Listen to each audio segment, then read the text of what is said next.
Chapter 16. The Last Judgment. The Apostles' Creed, after declaring the divine session, reads concerning Christ that, quote, "From thence he shall come to judge the quick and the dead." End quote. The Nicene Creed affirms, quote, "And he shall come again with glory to judge both the quick and the dead, whose kingdom shall have no end." End quote. The verdict on history will come from beyond history, even as the determination of history is from eternity, from the triune God. For, in Stauffer's words, quote, "Nothing can happen without God willing it to happen so, and willing it beforehand." End quote. As Stauffer, who is by no means orthodox, has written, quote, "That is not fatalism. The fatalist sees everything that happens in the world and its history subjected to the oppressive coercion of an impersonal fate, while the biblical writers know of the guiding will of a personal God who hears and answers our prayers. That is not determinism. The determinist conceives of human decision as being affected by subpersonal causal factors that are alien to the will. This reduces the will to an appearance, as among the Essenes, according to Josephus, Antiquities 13:172. By contrast, the Scriptures conceived of our will as conditioned by a will of a suprapersonal kind, by the will of God, who wills man's will, and by his willing first quickens man to a specific reality. Moreover, as Stauffer has noted, quote, "Christ once came to the earth as the Rex Triumphaus, the Deus Salvator Revelatus." End quote. History is a succession of judgments, wherein God comes in clouds of judgment, and all these crises and judgments are for the shaking of the nations, to destroy the reprobate realms of man, and to establish, by sifting, Christ's faithful in his realm. As God declared through Ezekiel, quote, "I will overturn it, and it shall be no more, until he comes whose right it is, and I will give it to him." End quote. Ezekiel 31:27. The purpose of this overturning, according to St. Paul, is, quote, "the removing of the things that are shaken, as of things that are made, that those things which cannot be shaken may remain." End quote. Hebrews 12:27. The successive judgments have as their purpose the removal by destruction, quote, "of things that are made," end quote, that is, of the humanistic and apostate orders of history, so that Christ's kingdom, quote, "which cannot be shaken may remain," end quote. These are all partial judgments, forerunners of the final judgment. Humanism, however, has not left this doctrine of judgment untouched. The parable of Matthew 25:31 following has been used by the humanists to convert the Last Judgment into a triumph of humanism. Joachim Jeremias provides a notable example of this. For Jeremias, the parable of the separation of the sheep and the goats gives the criterion by which the heathen will be judged. The parable is actually concerning the judgment of the professing church. Jeremias instead sees it as a judgment not of the shepherd's own flock, but of another flock. But Jeremias then contradicts himself when he states that, quote, "separate," end quote, is, quote, "a shepherd's technical term," end quote, for dividing the goats from the sheep in Palestine at the end of the day.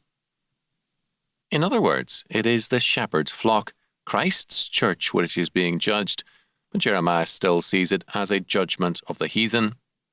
Quote, "Perhaps in view of such a saying as that in Matthew 10:32 following, where Jesus says that he will intercede at the last judgment for those of his disciples who have confessed him before men, he might have been asked, 'But then, by what criterion will the heathen who have never known you be judged? Are they lost?' Or such was the contemporary opinion. Jesus replies, in effect, 'The heathen have met me in my brethren, for the needy are my brethren. For he who has shown love to them has shown it to me, the Saviour of the poor. So, at the last judgment, the heathen will be asked about the acts of love that they have shown to me in the form of the afflicted, and they will be granted the grace of a share in the kingdom if they have fulfilled the Messiah's law, James 2:8, the commandment of love. Thus, for them, justification is available on the ground of love, since for them, too, the ransom has been paid. Mark 10:45, end quote. First of all, the idea that unbelievers had any right to salvation never occurred to anyone in the New Testament era, and it is never a concern of either Christ or the apostles.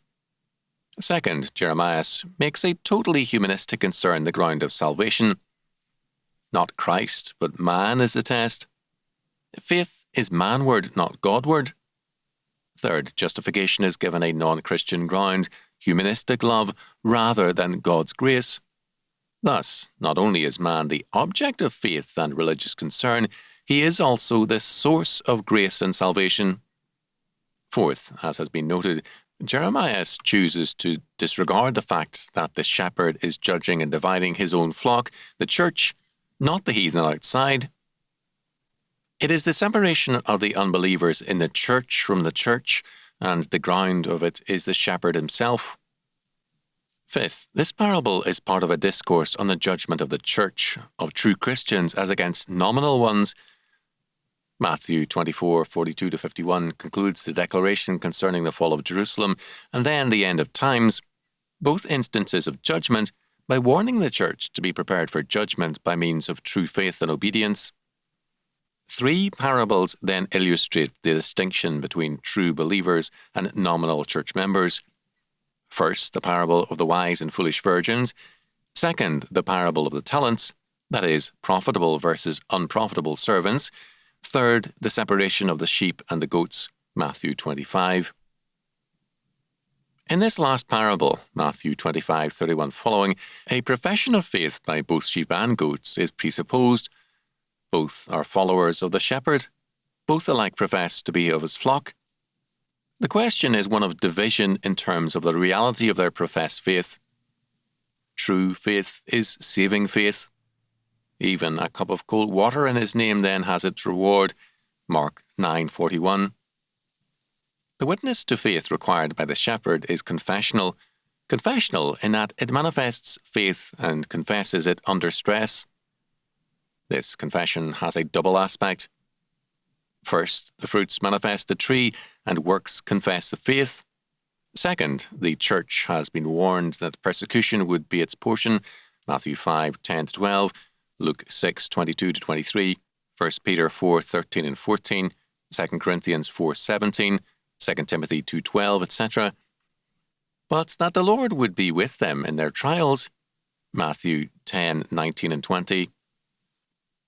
To visit imprisoned Christians often took courage because it meant identification as a believer, and in the persecutions of the early church, such attention from official sources was serious. St. Paul spoke with feeling of Onesiphorus, who, quote, was not ashamed of my chains, end quote, 2 Timothy 1:16, and this word comes from a period before the general persecution of Christians. St. Paul spoke of, quote, discerning the Lord's body, end quote, in two ways. First, in knowing the meaning of the communion elements, understanding and believing in his atonement and his resurrection, and second, in avoiding the, quote, divisions, end quote, whereby Christian brethren were not recognized nor shared with at the, quote, Lord's Supper, end quote, 1 Corinthians 11:17-34. They were thus not recognized as fellow members in Jesus Christ, and the Lord's body was not discerned. In this parable of judgment, the, quote, goats, end quote, have failed to discern the Lord's body because they were not truly members of him. They refused to know him in the persons of his oppressed and suffering saints because they are the, quote, cursed, end quote, who know him not. Not knowing Christ, how could they have communion with his members? Refusing to recognize Christ in his glorious person, how could they recognize him in his suffering and oppressed saints? Matthew 25:41-46. The audacity of these sinners is notable. They dare to contradict Christ on Judgment Day. The saints in humility fail to recognize the full scope of their faith. The sinners deny the meaning of their sin. The interpretation of Jeremiah is not only an alien and humanistic one forced onto the scripture, but Jeremiah's own comments give it the lie. It should be added that such interpreters do not believe in the reality of the biblical judgments. For them, the creeds and scriptures are simply myths and symbols. Thus, George Headley, quote, defends, end quote, the creeds as, quote, venerable tradition, end quote, which deal with, quote, not events, but values, end quote, and these values, quote, constitute the essence of the creeds, end quote. Quote, childish literalism, end quote, is condemned for believing the creeds literally, and, quote, adolescent literalism, end quote, for denying the creeds, for, quote, it is only in myth and symbol that man can come close to expressing the inexpressible. It is in the poetry of the ancient creeds that the everlasting faith of the Church yet rings out to the world, end quote.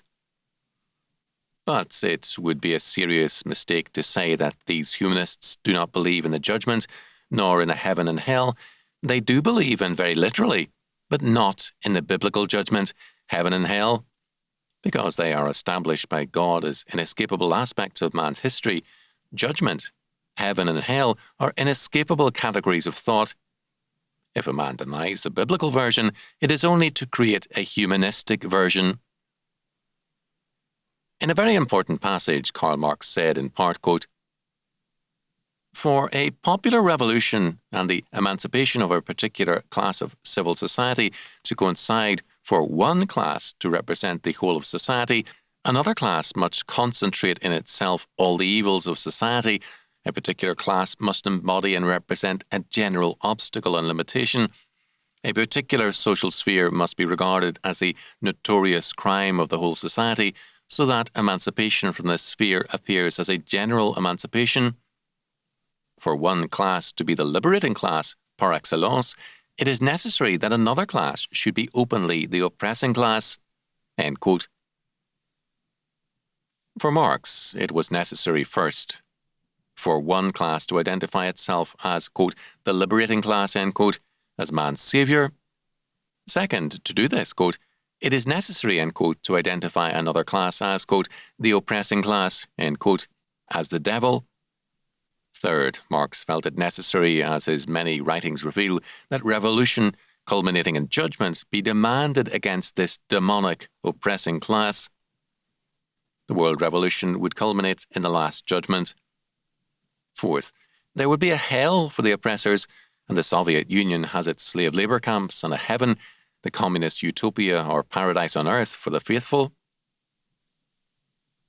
The details differ, but every worldview and every faith has its own versions of judgment, heaven and hell. For some, hell is existence and heaven is nirvana and nothingness, but the basic categories remain. The relativists, nihilists and existentialists who deny all absolute values and laws demand judgment on God, law and morality. Hell for them is a world of absolute values which they wage war against, and heaven is a world beyond good and evil. But to transfer final judgment, heaven and hell from the eternal order to time is to absolutize history and to enthrone man as God. It means the destruction of liberty, because history ceases to be the realm of liberty and testing, but becomes the place of final trial. Having made the final judgment temporal, the humanist cannot permit liberty, because liberty is hostile to finality. Liberty presupposes trial and error, and the possibility of serious waywardness when and where man is sinful and imperfect.